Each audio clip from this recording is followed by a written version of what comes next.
Hello, welcome to Oxford Heirlooms.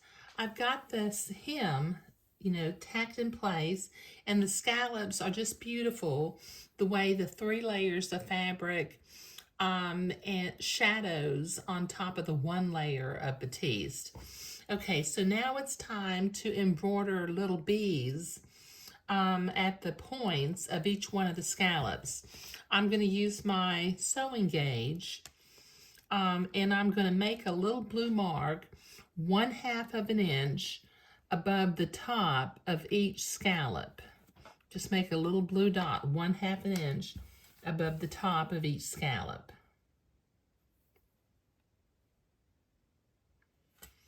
Okay, so I've got 8 of these to mark, so this will take me a minute.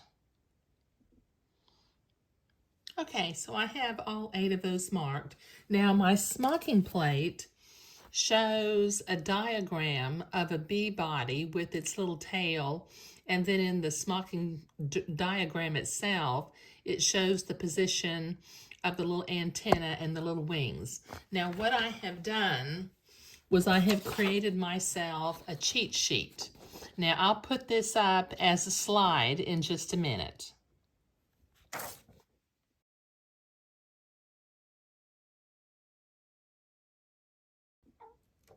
Okay, so you should be able to pause the video and make a copy. Now what I'm going to do is I want the body of my bee to be 1/4 inches long.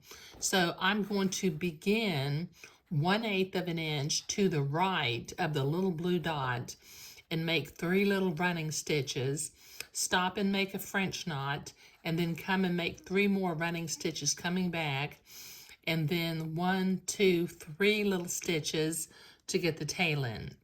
Then I'll come back and do yellow stripes on the body, create the little blue wings, and then come back and do the antenna. Okay, so I have a real tiny embroidery hoop. And I will, if you don't have an embroidery hoop that's this small, they really do come in handy. And I'll put a link in the video description. This came in a set with 3 little springform hoops, and they're hard to find, the little tiny ones. But I'll put a link down below in the video description for you to order one. Okay, now I have 4 needles loaded up with black, yellow, and blue floss. Okay, I need 2 strands of black floss for the body of the bee. I need 2 strands of yellow floss for the stripes, 2 strands of blue for the wings, and 1 strand for the antenna. And since I don't want to keep moving my embroidery hoop, and I also don't want to keep reloading my needle, I've got 4 needles loaded up. Okay, so I'm going to come in about 1/8 of an inch to the right. Let me turn this over now. And I'm going to work my way as it's straight up and down. I'm working from right to left, but I'm going to turn it upside down and work left to right. So just use your little blue dot as the center of the body of the bee. And come up about 1/16 of an inch away from the blue dot to do the top of the body.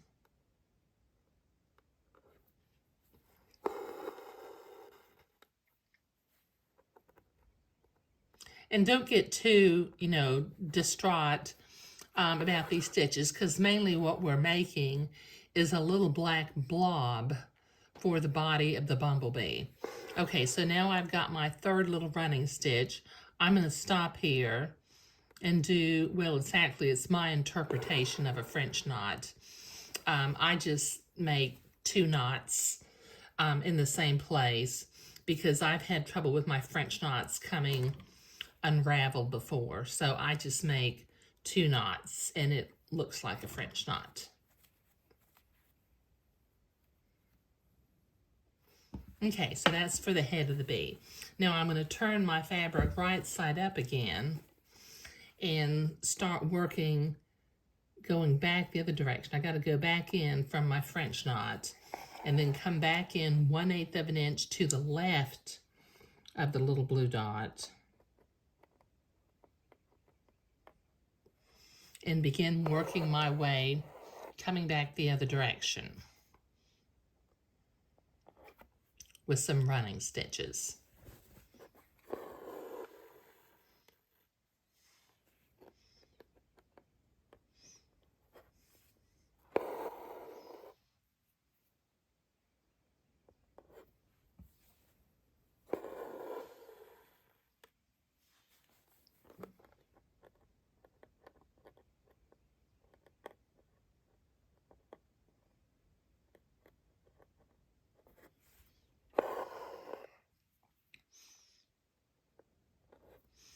Okay, now this completes the body of the little bumblebee, but I still need to make its little tail.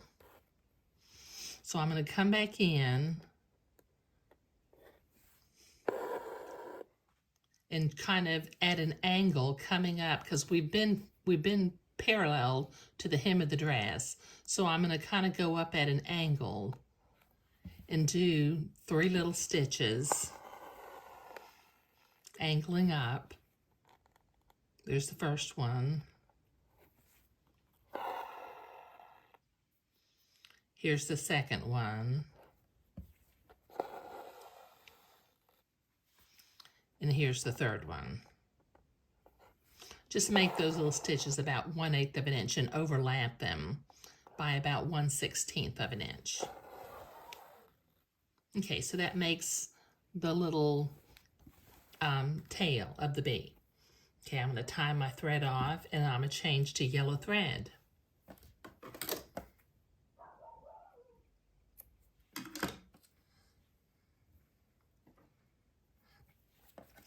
Okay, now I'm going to come in at the top of the bee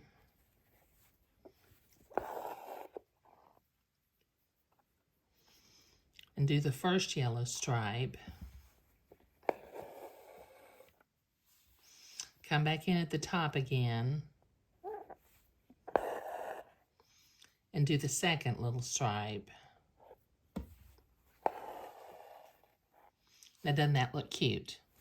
Okay, let me tie that off and we'll go to blue to make the wings.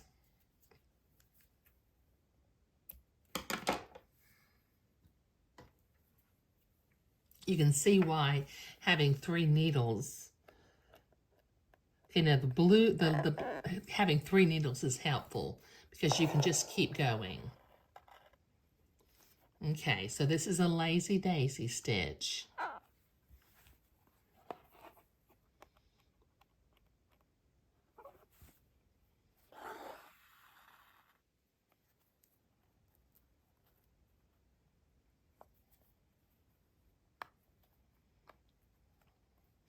Got caught in my embroidery hoop.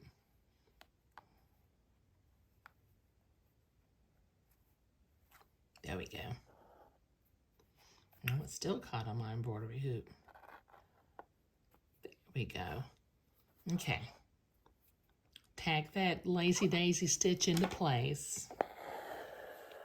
And then do the second wing with another lazy daisy stitch, just simply pointing towards the back, towards the tail.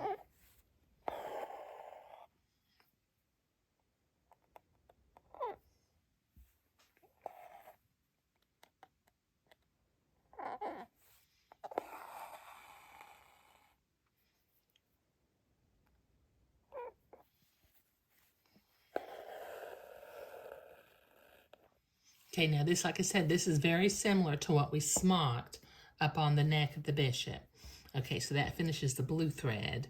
Now I need to change to the 1 strand of black to make the 2 little antennas.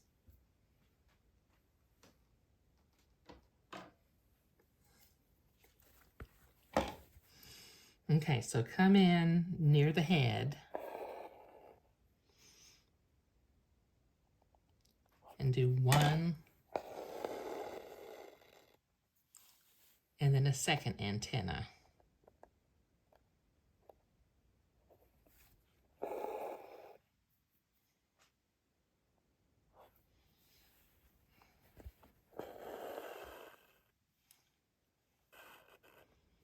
Isn't that just adorable?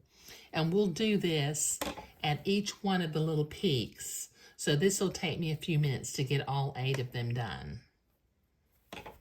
Isn't that sweet? Okay, so I'll be back when I get all 8 of them finished. Okay, I've got all 8 of these little bees embroidered on the hem of the dress, and I think it's just a sweet, sweet detail to bring the smocking design and duplicate it kind of down near the hem. But this is the final video for project number 9. I've been to the ironing board. I pressed my embroidery hoop circles away. And once again, if you need a small embroidery hoop for doing the fine detail work on your heirloom garments, I'll include a link down below. I see down here on the side, I still need to kind of inspect my garment with my spray bottle of distilled water to get the final blue markings away. But we are finished with this project. Okay, so embroidering the little bees is what we were doing today. And once again, I will include a link to the embroidery hoop, and I'll also put the slide up with the little cheat sheet that I made myself to embroider the little bees. But thank you.